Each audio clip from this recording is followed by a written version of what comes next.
감사합니다. 그리고 제가 오늘 좀 자유복장 입은 거 지난주에 제가 허락을 좀 받았는데 용서하시고 여름이니까 너무 감사합니다. 시원해요. 오늘 또 말씀을 저희가 보는데 계속 그 교회에 대하여 또 성령과 증인에 대하여 어쩌면 복음이 선포되는 모든 것들에 대하여 우리가 보고 있습니다. 제가 한 가지 참 여러분들에게 감사한 것은 여러분들이 복음을 들으면서 여러분들이 정말 참 견디기 힘든 부분들도 분명히 있을 텐데 꿋꿋이 그것을 소화하고 받아들이면서 계속 이렇게 말씀 앞으로 나오시는 것이 정말 감사합니다. 여러분은 이 복음은 우리에게 왜 떨어졌는가? 물론 우리가 복음을 통하여 생명을 얻고 구원을 받고 좋은 쪽으로만 얘기하지만 복음은 무엇이냐? 진짜와 가짜를 가리는 거죠.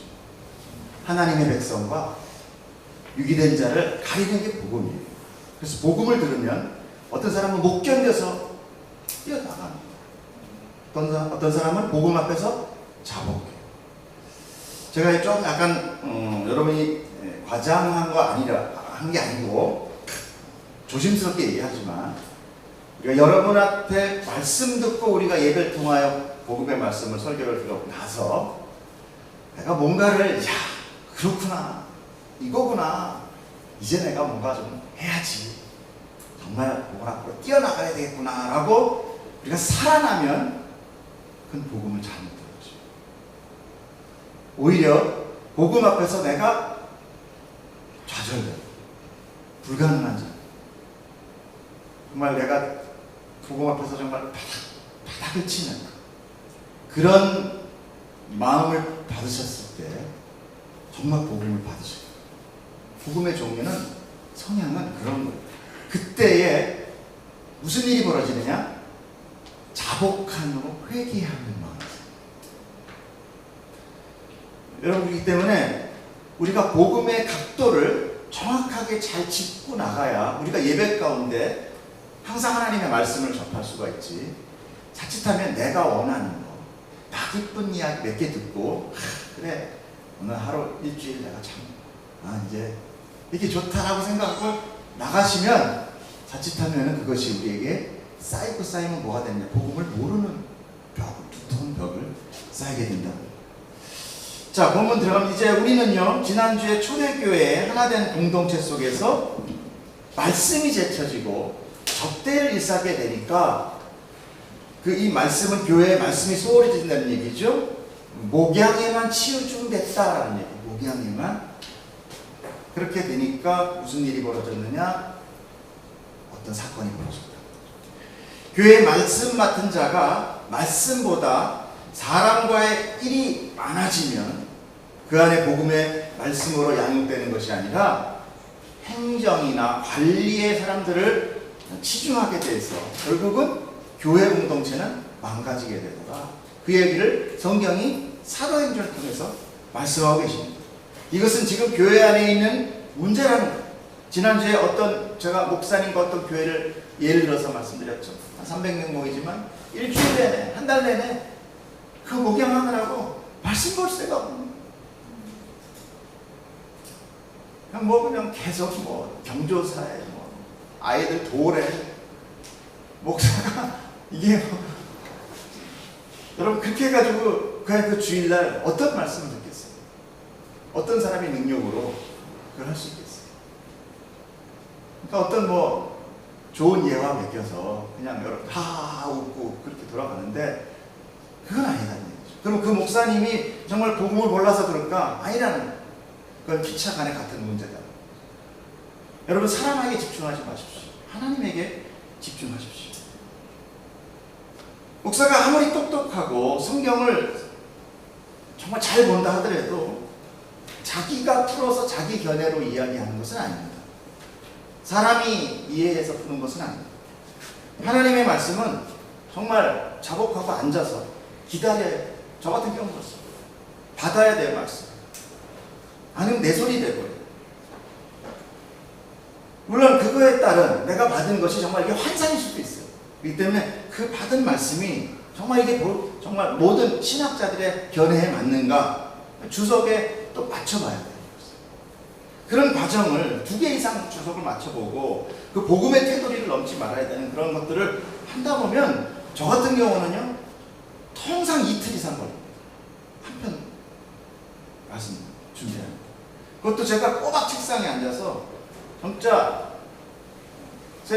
디스크가 오고 목 디스크가 오는 이유 중에 하나가 뭐냐면 계속 앉아있어요. 제가 조금 상남한 중이에요.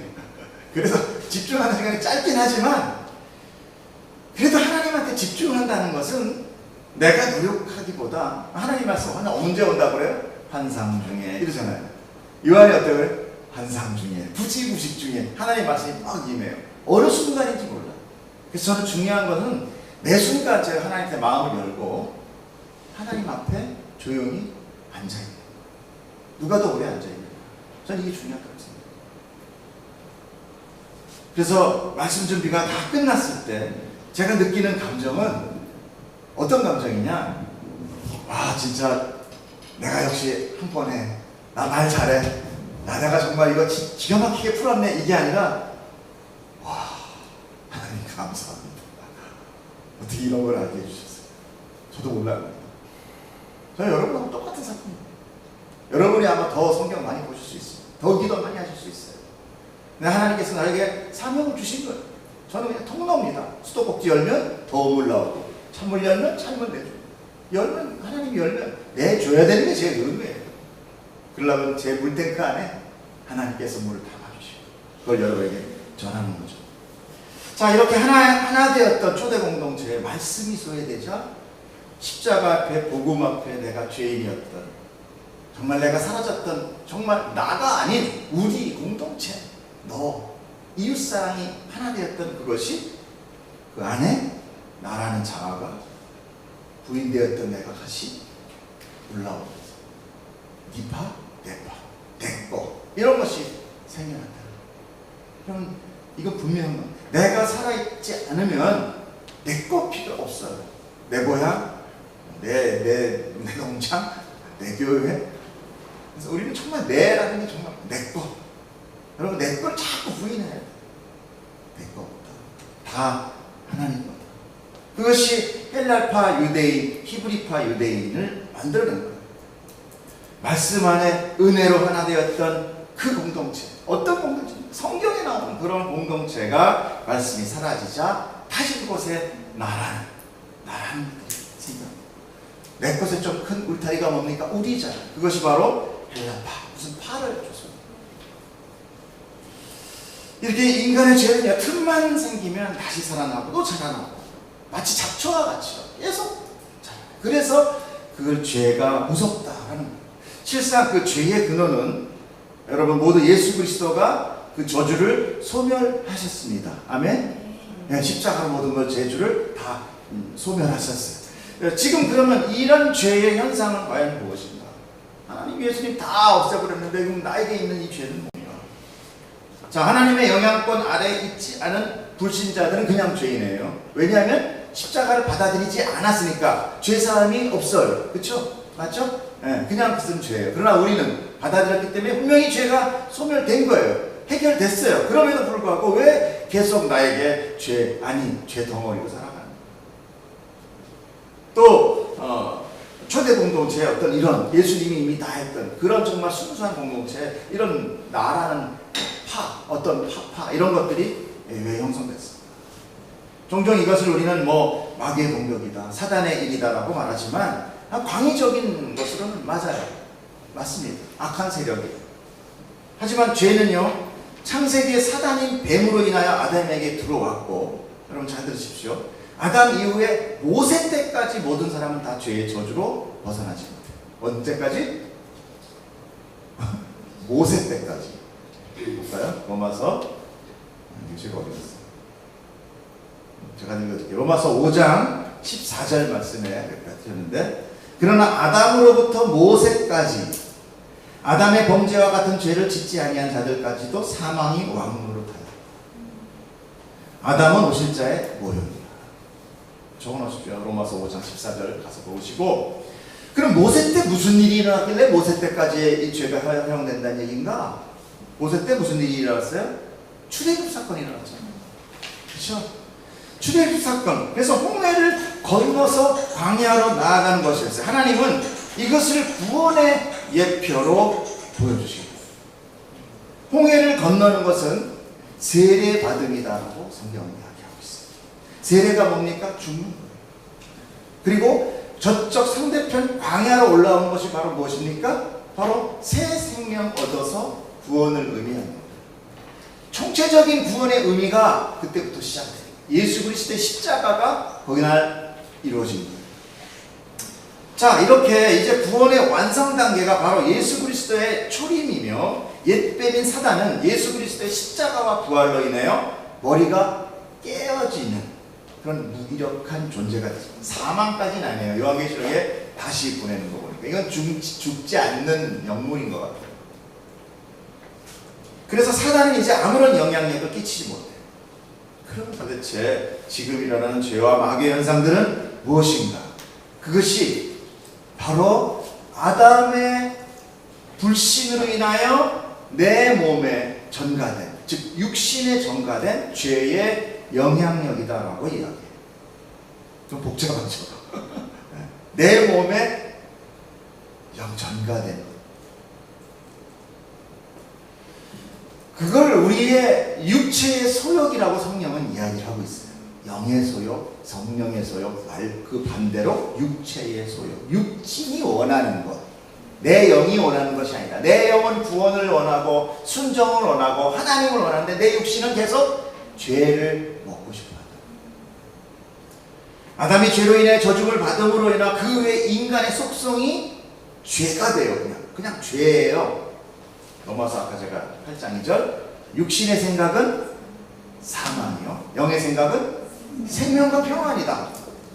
육신적 생각은 계속 죄를 낳습니다. 이렇게 마귀의 본성인 죄가 아담 이후의 사람들의 본성이 되면서 모든 사람이 다 뭐가 되느냐? 마귀의 세력이 돼요. 즉 인간은 불신자나 신자나 육신에 관하여는 다 작은 사단과 같아요. 여러분, 우리 안에 얼마나 내가 미워하고 그럴 땐 막 우리가 악해집니까? 눈이 이렇게 그러잖아요. 정말 기분 좋을 때는 다 퍼줄 것 같아도 속상하고 한번 싸울 때 봐요. 어마어마하지. 어우 무서워. 그죠?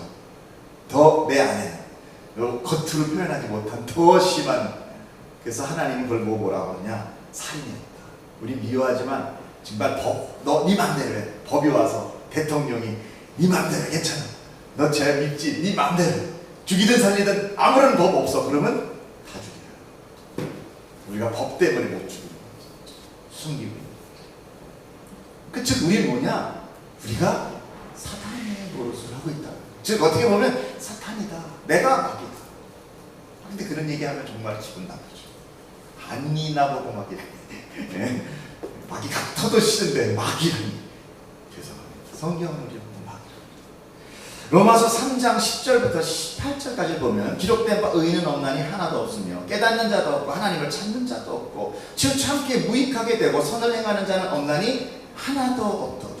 그들의 목구멍은 열린 무덤이요 그 혀로는 속임을 일삼으며 그 입술에는 독사의 독이 있고 그 입에는 저주와 악독이 가득하고 그 발은 피 흘리는데 빠른지라. 파멸과 고생이 그 길에 있어 평강의 길을 알지 못하였고 그들의 눈앞에 하나님을 두려워함이 없느니라 함과 같으니라. 누가? 내가.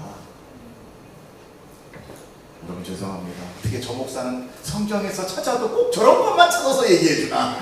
좀 기쁜 얘기 좀 해주지. 죄송합니다. 다음부터는 좀 기쁜 얘기 좀 많이 찾아볼게요. 그러나 여러분 하나님은요 여러분 보고 그냥 그렇게 야 넌 아무것도 아니야 그러고 버리자는 것이 아니라 그 비워져 있는 나에게 하나님을 담으시려고 그러는 거예요. 그래서 비워지는 거예요. 근데 인간은 그 비워짐을 못 참는 거예요. 내 거가 비워지는 걸 절대 못 참는 게 인간의 마귀적 습성이라는 얘기예요. 우리가 죄가 뭡니까? 내 거를 만들고 네가 하나님같이 되리라 그러는 거예요. 그러니까 하나님은 그것을 자꾸 도려내요. 자꾸 비워내요. 하나님으로 채우기 위해서. 그거의 싸움이에요. 하나님은 비워내려고 또다시 쌓아놓고 또 비워내면 또다시 쌓아놓고 주여. 이 싸움 하다가 우리 이 삶 가운데 하나님 드디어 하나님이 승리하시고 우리를 완전한 자로 만들고 우리를 데리고 가시는 거예요. 우리 다 승리자예요. 그래서 이런 말에 너무 기분 나빠하지 마십시오. 아, 하나님 나에게 일하고 계시는구나. 오늘도 나를 일하고 계시는구나.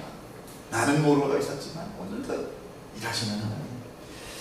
우리는 다 이런 자예요. 그래서 예수님이 십자가 사건 전에는 사단의 세력에 의하여 예수님께서 직접 마귀도 물리치시고 쫓아내고 하는 것들이 막 일어났지만 십자가 사건 이후에는 사단에 대한 대적의 양상이 좀 달라져요. 그것은 이제 외부적인 사건이 아니라 내부적인 사건. 나의 마귀적 습성과의 싸움에서 영적 전쟁은 어떤 전쟁이냐? 나와의 싸움이에요. 구체적으로. 물론 뭐 그 땅의 피 흘림이라든지 어떤 뭐 악한 세력의 영향으로 해서 뭐 점집들이 많아 그래갖고 뭐 중보기도 하시는 분들이 그쪽을 향하여 뭐 대적기도도 하고 해서 그것이 변화되는 것 이런 것들도 보기도 하지만 정말 중요한 건 뭐냐? 환경 변하고 난 그대로 있으면 아무 소용 없잖아요. 아무 소용 없는 거예요. 네. 내 안에 하나님의 영향력이 얼만큼 나를 지배하느냐, 이것이 중요해요. 이것이 바로 불신자와 신자의 차이, 이것이 생각합니다. 불신자는 사단의 자식이요, 신자는 하나님의 자녀. 아직 육신을 입고 있으므로 그 죄의 습성이 남아있는 거예요. 다시 얘기해서 제가 정리하면, 내 아이가 물건을 처음 보아 옆집 아이가 물건을 처음 보면 다 다른 얘기예요. 다르잖아요. 옆집 아이가 훔쳐놓으면 경찰서 끌려가서 벌 받게 하지만 내 아이는 용서가 돼요. 회초리 때리고 내가 처리하려고. 하나님, 우리는 자녀예요. 옆집 아이가 아니라니. 여러분 이걸 꼭 믿으시길 축복합니다. 자, 그러나 로마서에서는 항상 그런 얘기를 하죠. 그 뒤에 그럴 수 있느냐, 그렇다고 죄를 더 지을 수 있느냐, 그럴 수 없느니라 라고 얘기해요. 왜 그래요? 우리 안에 이제 하나님의 그 사랑이 있는 한, 내가 그 집안의 사람이 된 한, 내가 어떤 정말 가문 있는 집의 사람이 된 한, 아무리 그것이 양자라 할지라도 나는 이제 그 집안에 걸맞는 삶을 살아야 된다. 그럴 수 없다. 옛날에 내가 아무리 양아치같이 살았다 하더라도 그 집안에 들어왔으면 이제 점잖게 살아야 된다. 그게 합당한 거다. 이거를 로마서에서 바울이 얘기를 하고 있는 것입니다. 자, 성도는 이제 마귀의 자녀가 그래서 아니에요. 하나님의 자녀가 되었기에 아버지의 법을 따르는 자가 되는 것입니다. 이렇게 우리가 하나님의 자녀가 된다는 것은 가히 엄청난 결과를 가져오는 거예요. 그러니까 우리가 이거를, 은혜를 알으려면 우리가 바닥을 알아야 돼요. 바닥을 알아야 우리가 은혜를 알아야 되는데, 나는 좀 괜찮은 자라는 자꾸만 좋은 점수를 주다 보니까 하나님이 주는 은혜가 뭐 그닥 그렇게 좋아 보이지 않는 거예요. 사실은 어마어마한 겁니다. 정말 우리가 너무너무 기뻐서 그냥 가만히 앉아서 예배 드릴 수가 없어요. 막 들썩들썩 아멘, 할렐루야, 할렐루야. 여러분 그래야 돼요. 근데 우리 좀 다 대한민국에 교회 예배는 좀 다 상가집 같아. 너무 거룩을 앉아가지고 까불면 안 될 것 같고. 아니에요. 여러분 노출하십시오. 할렐루야, 아멘. 뭐 어떤 흑인 교회 목사, 흑인들은 조금 그런 풍들이 많잖아요. 그 목사 오늘 말 잘하네, 할렐루야, 뭐 이런다고 그러더라고요. 여러분 그런 반응이 정말 있었으면 좋겠어요. 살아있는 예배. 그냥 일방적으로 제가 얘기하니까 듣는 것이 아니라, 축복합니다. 여러분 살아있으십시오. 그래서 반응하십시오. 그것이 찬양이에요. 딱히 찬양 시간만 찬양이 아니라, 여러분 하나님이 죄에서 해방시켰고 그 진리의 복음으로 자유케 된 자들입니다. 아멘. 문제는 자신이 생각하는 해방과 자유가 아닌 하나님이 가져다 준 것, 그거 나하고 비교할 수 없는 거예요. 내가 하는 복음, 이거 자꾸 비교하면 기쁨이 없어요. 정말 하나님의 복음이 나에게 들어와 나를 살렸다는 것을 볼 때, 그때 나의 정말 기쁨을 알 수 있는 것입니다. 여러분, 우리가 죽어있다면 어떤 상태예요? 죽어있다면 아무 필요 없어요. 보석, 백만장자, 산을 넘는 건강 다 필요 없습니다. 이제 우리가 1분 후에 죽는다. 무슨 소용이 있습니까? 그때 생명이에요. 생명 주는 거예요. 우리가 바로 무슨 문제, 내가 살아있다고 자꾸 생각하니까 생명 줄게 하나님이 그러는데, 그거 말고 좀 더 돈, 말고 좀 더 건강, 그거 말고 다른 거 좀 있잖아요. 아니에요. 우리는 지금 생명이 중요한 겁니다. 죽는 사람 앞에 가보십시오. 생명이에요. 아무리 돈 많아도 생명 살 수 없어요. 생명 없으면 소용없는 것입니다.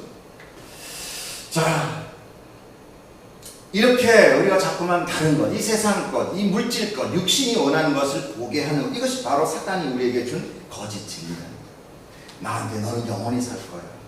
이런 걸 자꾸 전제하기 때문에 우리가 움켜쥐고 또 움켜쥐고 쓰지 못하고 결국 뭐가 돼요? 물질과 돈의 세상의 노예가 되버립니다. 자, 오늘 말씀 우리가 한번 들어가는데 여러분들 이 말씀 너무너무 잘 알아요. 스데반이 이제 막 순교를 당하고 스데반이 말씀을 전하고 과연 어떤 스데반의 이 일은 왜 일어나게 되는가 한번 같이 보도록 하겠습니다. 사도행전 8절 9절 한번 같이 읽어주시겠습니까? 시작.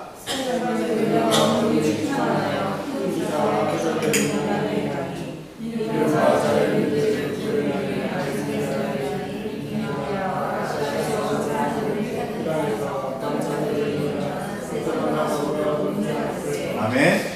스데반 집사는 오늘 이 사건으로 결국 돌에 맞아 순교하게 됩니다. 첫 순교자죠. 집사들이 왜 세워지게 되었다라고 얘기를 합니까? 사도들이 말씀을 제쳐놓고 접대를 일삼았기 때문에 공동체 문제가 발생해서 공동체 관리하라고. 그리고 나머지들은 우리 사도들은 말씀과 기도에 전심하기 위해서 집사 7명을 선출했단 말이에요. 그런데 그 7 집사 중에 지금 이 스데반이 있는 거예요. 근데 정말 특이한 걸 제가 하나 좀 말씀드리면 헬라파와 유대파가 있었다고 그랬죠. 그런데 그 7 집사 모두가 다 헬라파 유대인입니다. 그건 어떻게 알 수 있냐면 그 이름에서 나타나요.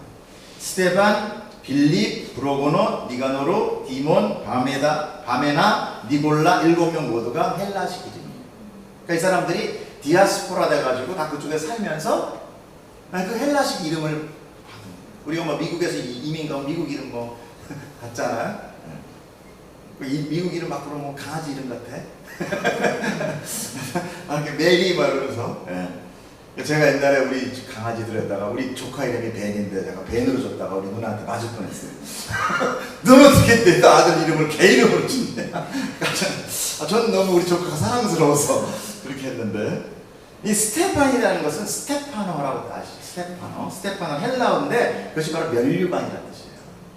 말씀같이 그는 순교로 하나님의 면류관이 되었습니다. 그 이름에 걸맞는 순교를 하게 되죠. 여러분이 잘 아는 빌립은 어떻습니까? 사마리아 지역의 복음을 전파하게 되죠. 그는 에디오피아 내시를 만나서 복음을 전파함으로 이방의 복음의 전파에 큰 기여를 하게 됩니다.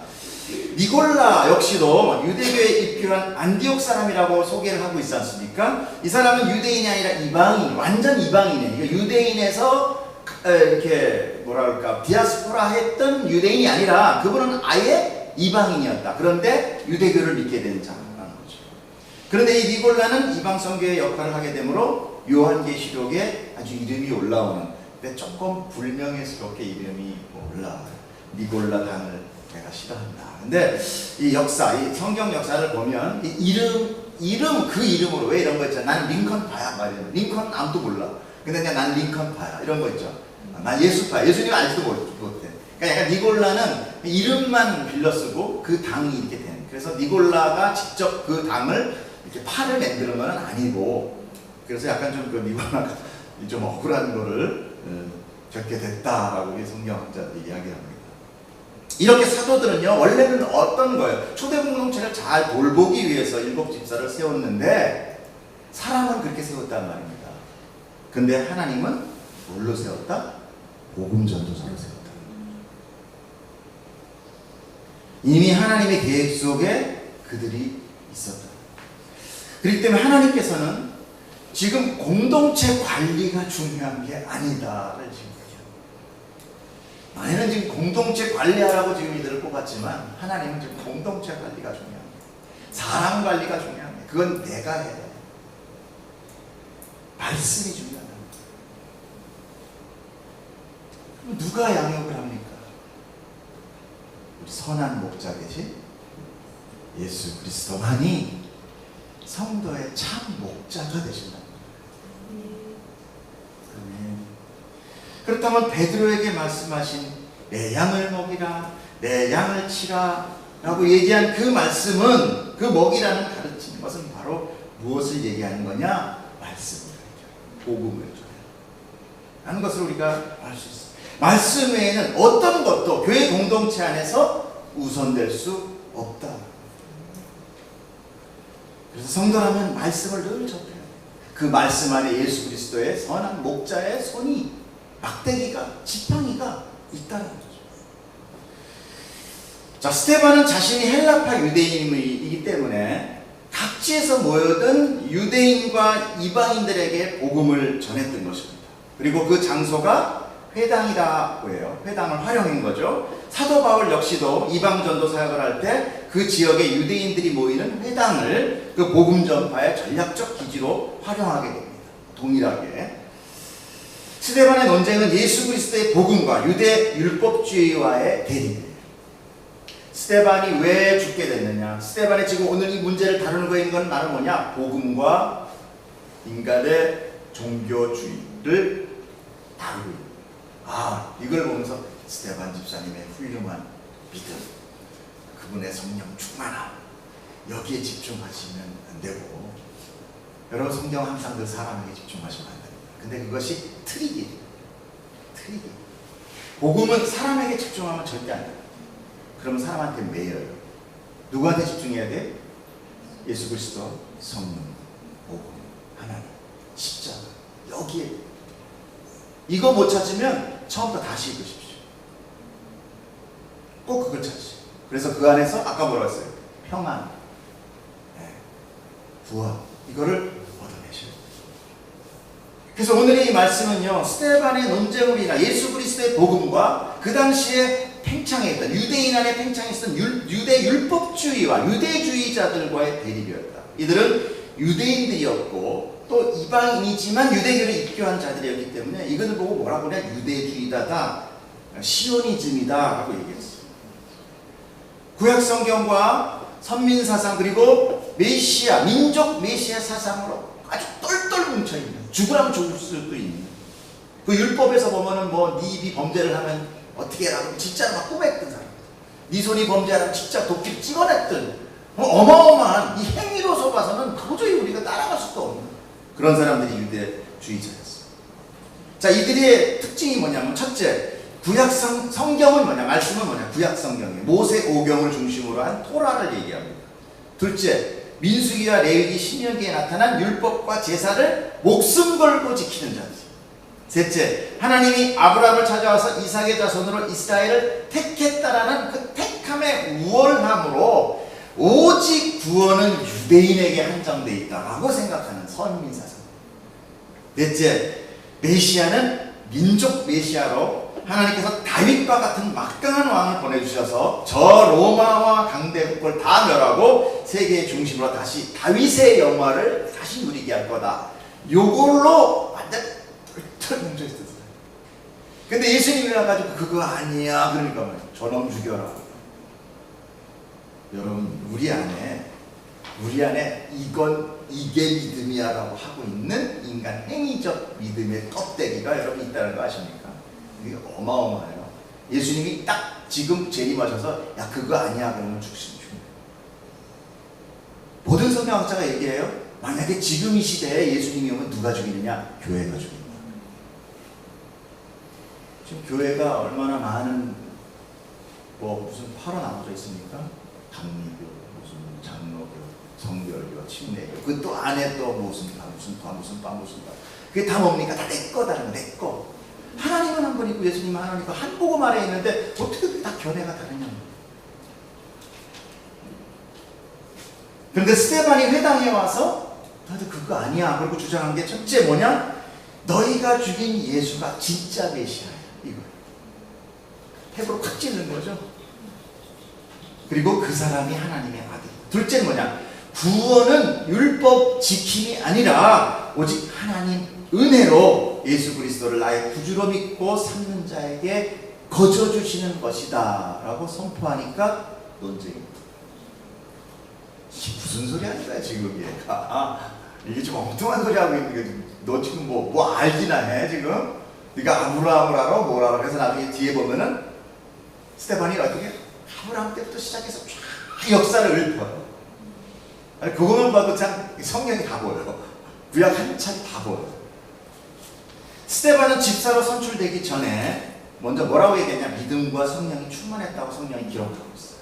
즉 그가 큰 기사와 표적을 많이 일으켰다고 하는데, 사도들에 의해서 집사가 된 이후에 그가 그런 능력을 발휘한 것이 아니라 이미 성령 충만함으로 복음 전함의 하나님의 능력이 그와 함께하고 있었다. 그런 사람이었다라는 거예요.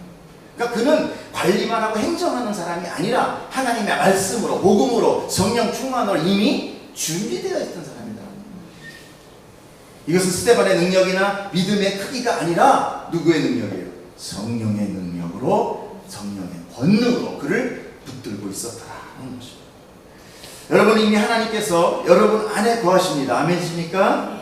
성령이 거하면 하나님이 거하시는 거예요. 또 나를 구원하신 예수 그리스도께서 말씀하시길 내가 내 안에 거한다고 말씀하셨어요. 그러면 어떻게 된다? 열매를 많이 맺게 될 것이다 라고 포도나무를 비유해서 이미 말씀하고 계세요.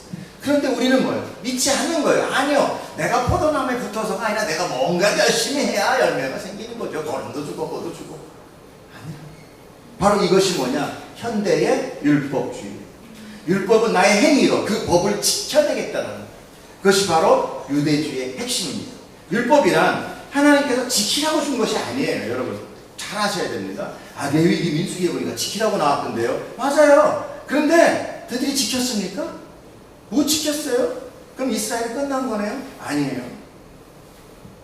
이거는 뭘 얘기하느냐? 너희가 지금 이렇게 내가 주는데 이 법으로, 육신으로, 행위로 절대 구원받을 자 한 명도 없다. 그리고 신약에 와서 예수님이 직접 내려와서 자기가 다 지켜버리고 죽어버리고 너야 줘버리죠. 구원. 행위로 구원받을 자 아무도 없다. 여러분, 이스라엘 때까지 시범으로 지키게 하신 거예요. 그거는 왜? 구약을 통하여 인간의 무능력을 보여주시기 위해서.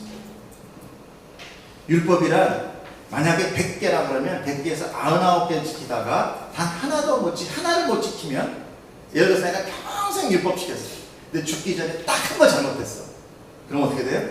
리셋 버튼 딱 누르는 거랑 똑같아. 다시 000이에요. 야고보서 보십시오. 시작. 누구든지 온 율법을 지키다가 하나를 범하면 모두 도망자가 되나니. 이거 누가 지킬 수가 있어요? 이러면 누가 지킬 수가 있어요? 하나만 99 이제 하나 잘못하면 다시 00. 그럼 도대체 어떤 육체가 율법을 지켜 구원을 스스로 성취할 수 있겠냐? 이게 바로 하나님이 트릭이에요, 이것이. 그런데 모두가 다 내가 하자야. 교회 보세요. 다 내가 하자. 이 율법이에요. 이 유대주의예요. 이 시오니즘이에요. 내 안에 내 구원을 내가 이루리라. 믿는 자에게 눈치 없습니다. 제가 지난주에 얘기했잖아요. 그 믿음 누구 믿음이다? 예수 그리스도의 믿음이다. 아니, 거저 주니까 나는 그냥 뭣도 모르고 그냥 부지고 어이구 이게 웬 떡이야? 이렇게 되는 거예요. 웬 떡이야. 여러분 진짜 여러분은 정말 로또보다 더 받으신 분들이에요. 근데도 왜 내 안에 자유함이 없어? 나 뭐 해야 되는데. 이것 때문에 그래요. 다 뭐 해야 되는데. 하지 말라는 건 아닙니다. 그런데 구원 받은 자예요. 기쁨으로 누리십시오. 뭘 자꾸 받으려고 걱정 근심하지 마십시오. 여러분, 하나님이 우리를 이끌고 가셔요. 우리가 하나님이 우리를 붙드는 순간 우리는 왜 어디가 있어? 천국 가 있는 거예요, 이미. 그래서 이곳이 천국이다라고 얘기하시는 거예요. 근데 우리는 어떻게 살아가느냐? 마치 여기를 지옥같이 살아가는 거예요. 그럼 얼마나 안타깝습니까? 율법은요, 하나님의 나라의 법이에요. 우리는 천국 가면 이 율법 지키면서 삽니다. 무엇이라고나? 우리 다 완성되면 율법이 그냥 내 생활에 젖어요. 그것이 기쁨이에요. 천사같이 사는 겁니다. 이게 뭐 하나님이 일부러 막 어렵게 만들어가지고 이거 지켜봐 이게 아니라 하나님의 나라에 가려면 우리는 율법을 지키면서 살아가는 거예요. 근데 거기서는 지키는 게 아니라 그냥 삶이에요. 기쁨이에요. 왜? 하나님 앞에 순종하는 자, 하나님이 나의 왕 되면 이 율법은 그냥 기쁨이 되버려요. 우리한테 왜 고통이 되느냐? 내가 왕이라 안 되는 거예요. 그래서 우리가 천국에 가면 율법은 아무런 어려움 없이 순종하며 기쁘게 살게 돼. 하지만 이 땅에서는 육체가 뭐예요? 육체의 법이 나를 붙들고 있다고 하죠. 그래서 못 지키는 거예요. 우리의 구원은 내 힘이 아니라 누군가가 나를 위해 죽지 않으면 도저히 얻을 수 없다라는 것을 구약부터 쫙 일단은 먼저 모형으로 보여주시고 신약에서 짠 하고 나타났어요. 그래야 뭐가 돼요? 기쁨이 배가 되잖아요. 배가. 하나님은 우리에게 기쁨을 주신다고 그래요. 예? 왜 우리가 이벤트 합니까? 왜 그냥 먼저 줘버리지. 뭐 숨겼다가 몰래카메라 했다. 왜 주세요? 기쁨이 배가 되기에. 하나님 얼마나 멋쟁이세요. 어? 무뚝뚝하게 나 여기 있다 이게 아니라 부약자 지내시면서 이스라엘 백성 참 불쌍하잖아요. 우리도 그들을 위해서 기도해야 돼요. 기도해. 그 기도하다가 또 이스라엘 백성 되겠다 그러지 마시고 그런 사람도 있다니까.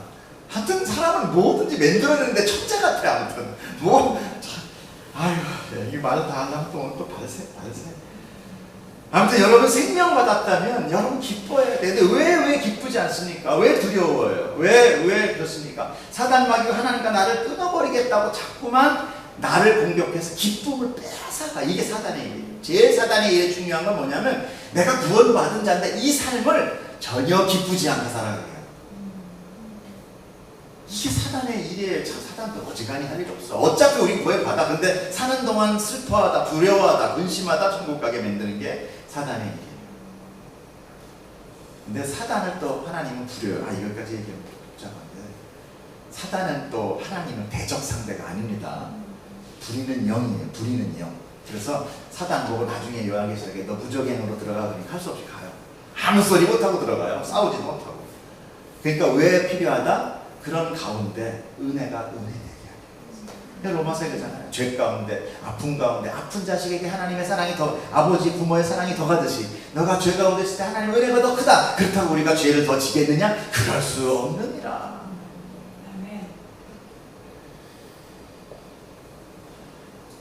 왜 세상의 물질과 충애와 복음 앞에서 아직도 망설이고 갈팡질팡 해야 됩니까? 여러분 아직 그 하나님, 그 예수님, 그 십자가가 내 안에 믿어지지 않습니다.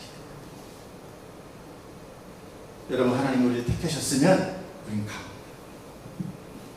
내가 택할 수 있는 것 아니에요. 하나님이 택하는. 우리는 이미 죽은 자에게 선택은 없어요. 이렇게 스데반이 복음을 전하자 해당의 유대주의자들이 들고 일어나 논쟁을 하게 된 거예요. 왜 그래요? 인간은 거저받은 은혜. 조금 전에 얘기했잖아요. 내가 은혜로 받는다는 것을 싫어해요. 중요하게 생각하죠.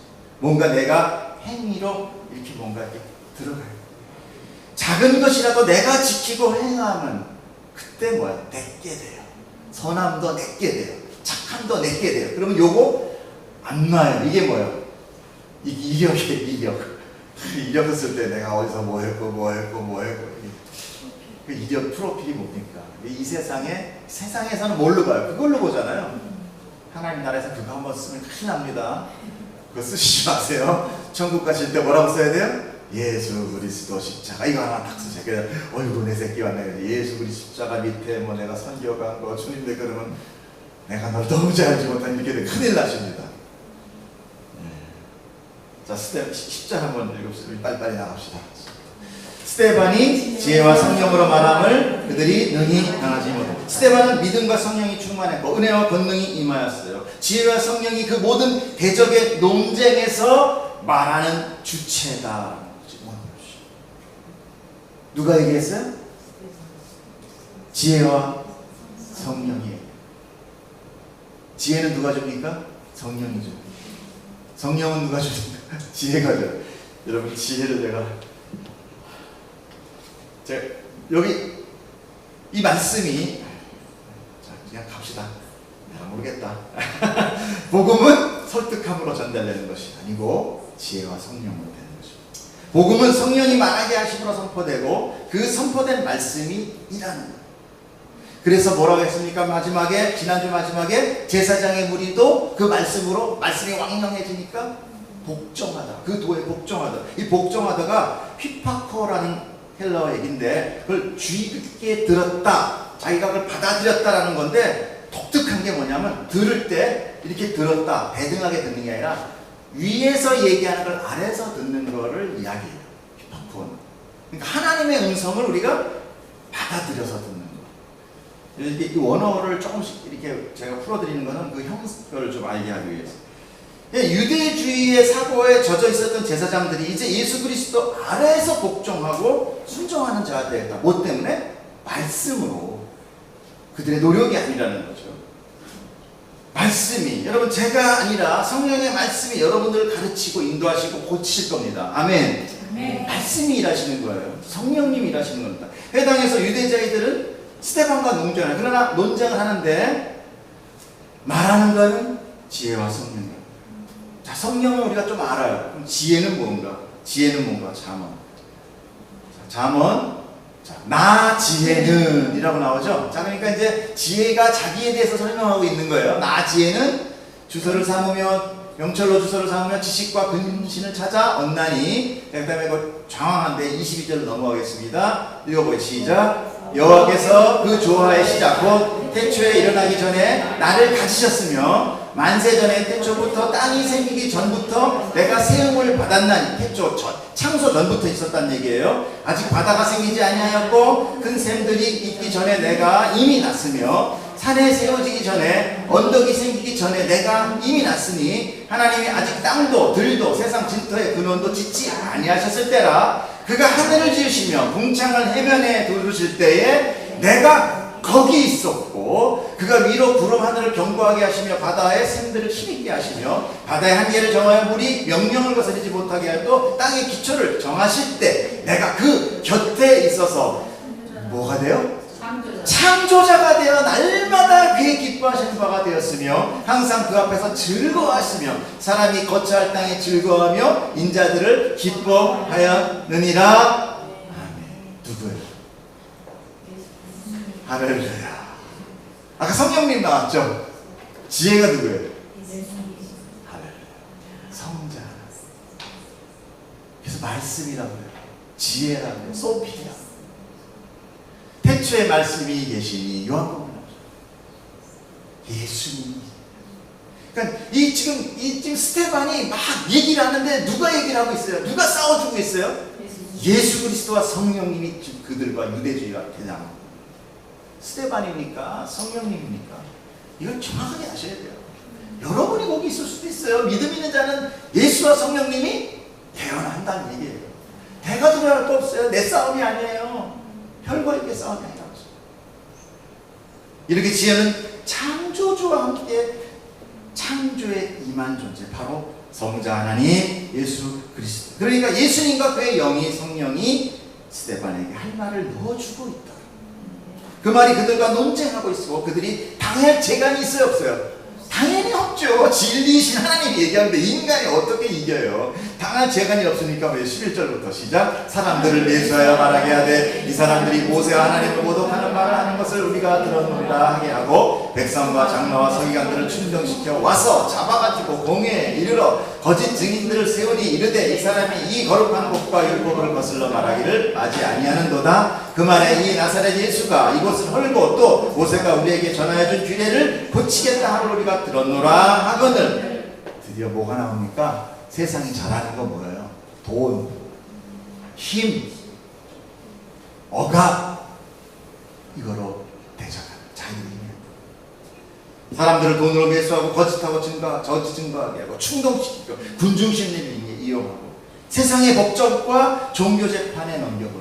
여러분, 우리 교회 안에 사도바울이 이런 거 하지 말라고 하는 거잖아요. 그래서 그냥 네가 손해봐줘라. 네가 그냥 잃어버려라. 그거 들고 자꾸 세상 법적 하지 마라. 지금 종교재판을 하는 대제사장 그룹은 마귀 공동체예요. 그들이 뭘 했습니까? 예수를 죽였어요. 사도를 채찍하고 전도하지 못하게 하고 자기들의 유익을 위하여 성전세를 바치게 했어요. 특히 대제사장 그룹은요, 그 민수기 레위기에 나올 때 뭐라고 합니까? 제사장들이 11조를 누구한테 바쳐요? 대제사장에게 바치게 됐어요. 모든 국민은, 민족은 11조를 제사장이 갖고 그 제사장이 받은 10분의 1을 대제사장이 줘요. 근데 대제사장들이 계속 제사장들에게 11조를 강제로 걷어갑니다. 그래서 그 당시에 제사장들이 아주 삶이 핍대했다. 하나님은 오히려 이 가난한 형편을 사용해서 제사장들이 많이 이렇게 회개하고 돌아왔다고 하잖아요. 이 가난을 저거 아니다. 그 계기를 만드십니다. 그러니까 가난이 여러분 축복기라고까지 모르지만 계기가 돼요. 힘들다고 너무 힘들어하지 마십시오. 자, 13절에 보면 나오면 거룩한 곳이 성전이라는 얘기합니다. 그 성전을 예수 그리스도께서 헐어버리신다라는 말을 빌미로 지금 고발하고 있어요. 누구도 이렇게 고발됐습니까? 예수님도 고발됐죠. 그래서 예수님도 돌아가셔서 십자가로 돌아가셨습니다. 자, 그 성전은 하나님의 집이요 기도하는 만민이 기도하는 집이다 라고 얘기했는데, 지금 대제사장들은 어떻게 하고 있느냐, 재물을 자기들의 밥그릇을 벌어다주는 밥통으로 지금 사용하고 있습니다. 여러분, 얼마나 많은 교회들이 지금 목회자들의 밥통이 되어가고 있습니까? 부러워서 제가 하는 얘기가 아니에요. 자유함이 없어요. 근데. 자, 그렇게 당연히 그 성전을 하나님은 제거해버리십니다. 그 성전 그 자체가 잘못이 아니라 성전을 거룩한 곳으로 사용하지 않고 일부 특정 그룹이 소유하고 이득을 취하는 강도의 구별로 만들었다라고 얘기했죠. 예수님이 얘기한 겁니다. 제가 얘기하니까. 인간은 이렇게 모든 것을 인간의 손이 닿기만 하면 어떻게 돼요? 더럽고 추하게 돼요. 그래서 하나님이 인간의 행위를 다 없애버려요. 죄로 오염된 인간이 손에 닿는 건 다 더러워져. 그래서 하나님께서 이 땅에 성전을 세우지 않고 성도의 마음판에 성전을 걸어놓은 것입니다. 우리가 교회가 된 거예요. 우리가 뭐 잘나서 교회가 아니라 그냥 뭐만 만들고 눈에만 보였다 그러면 가서 그냥 금칠하고 난리를 치니까 하나님이 그냥 그 사람의 마음판 안에다가 교회를 만들어 버리시는 거예요. 지가 어떻게 그랬더니 이제 자기를 치잖아. 놀라운 일이에요, 참. 네. 자, 그렇다면 성전 대신 여러분이 어떤 삶을 사셔야 됩니까? 내 마음 안에 미움과 시기와 악독과 이기주의가 있다면 저 대제사장들이 성전을 부패하게 만든 것과 동일한 것입니다. 하나님은 그곳에 거하지 않으세요. 아니, 거하실 수 없어요. 그것을 허물어버립니다. 자, 15절 보겠습니다. 공회 중에 앉은 사람들이 다 스데반을 주목하여 보니 그 얼굴이 천사의 얼굴과 같도다. 계시죠? 자, 마지막입니다. 세상의 심판대 앞에 선 스데반, 모든 사람들이 그를 주목하고 있고 거짓 증인들이 소리 높여 그를 고발하고 있어요. 그런데 스데반의 얼굴은 천사의 얼굴과 같다. 여러분의 얼굴은 어떻습니까? 저의 얼굴은 어떻습니까? 오늘 꼭 거울 한번 보시기 바랍니다. 믿음 구원하셨습니다. 다 구원 받으세요. 여러분, 하나님이 택한 백성이면 이미 완성된 겁니다. 근데 완성된 내 얼굴이 어떤가 한번 보십시오. 미움과 질투와 시기와 근심과 걱정과 두려움으로 가득 차서 점점 검해지고 있지 않습니까? 사나운 얼굴 아닙니까? 무표정한 얼굴 아닙니까? 아무리 성경과 복음을 안다고 해도요, 딱 그 사람을 보면은 저 사람이 은혜 받았나 안 받았나 부드러워요. 인상도 부드러워요. 사람들이 근접하고 편해요. 까다롭고 사납고 아직 해결 안 된 게 여러분, 예수님은 그래서 우리에게 정말 부드럽게 다가오세요. 그분은 은혜십니다. 그분은 사랑이세요. 그래서 하나님 우리를 붙들었을 때 억압하지 않으십니다. 그러나 말씀은 우리를 어쩔 수 없이 도려내십니다. 부드러운 자의 느낌이었어요. 할렐루야. 오늘 성령과 은혜가 충만한 자의 얼굴 되기를 축복합니다. 우리의 마음과 행동이 아닌 하나님 은혜가 나에게 가득 차서 그 은혜가 나로 쏟아져 나오기를 축복합니다. 내 믿음과 내 사랑과 내 열정이 아닌 하나님의 마음과 하나님의 사랑과 하나님의 열정이 나로 인하여 넘치기를 축복합니다. 그럴 때 우리의 한계가 아닌 하나님의 무한한 사랑이 여러분 쓰는 그 땅을 적실 줄 믿습니다. 기도하겠습니다.